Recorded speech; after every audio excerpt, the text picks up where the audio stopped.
BioShock, the collection review. BioShock was one of the standout series of previous console generation, and the games fused political and philosophical thought with over-the-top action as you set deranged drug-addled foes alight with fire from your fingertips. Like most of the PS3 and Xbox 360's greatest hits, BioShock, BioShock II, and BioShock Infinite now find their way to the PS4, Xbox One, and PC as BioShock, the collection. The core gameplay across all three games is the same with a few minor differences. You'll explore unbelievable, yet fully realized, vistas, uncover plot points via recorded messages or the odd cutscene, gun down enemies with an assortment of firearms or use plasmids, or vigours as they're called in BioShock Infinite, that let you electrify or incinerate your enemies, or even summon a swarm of bees to devastate your opponents. The series still holds up well from a gameplay perspective, even though the first game debuted nearly 10 years ago. As for each individual release, is the visual upgrade enough to warrant checking this trilogy out? First up is the game that started it all, the original BioShock. Without spoiling much, you find yourself in Rapture, an underwater husk of a city complete with a 1950s Art Deco aesthetic and a failed, mysterious ruler named Andrew Ryan. As you uncover its many secrets, you'll realize how many games borrowed from BioShock and its predecessor, System Shock, with audio logs telling a story and an atmosphere that's immersive to the point of being oppressive. It looks every bit as good as it was the first time around.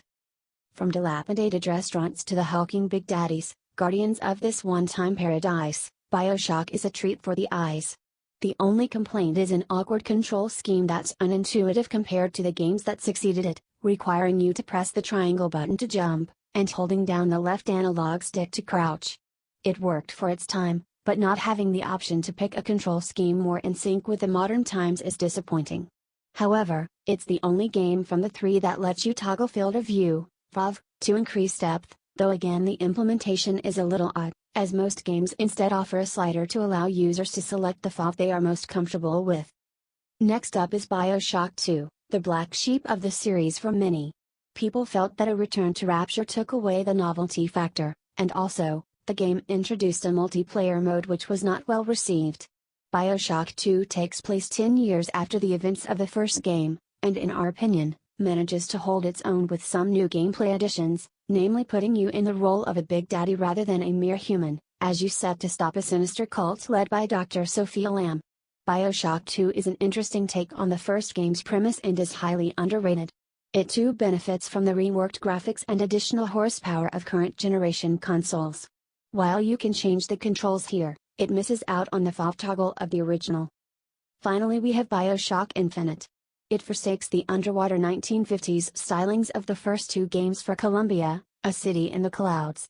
Along with familiar gameplay mechanics from the first two games, you'll find yourself using a hook to zigzag across firefights via rails.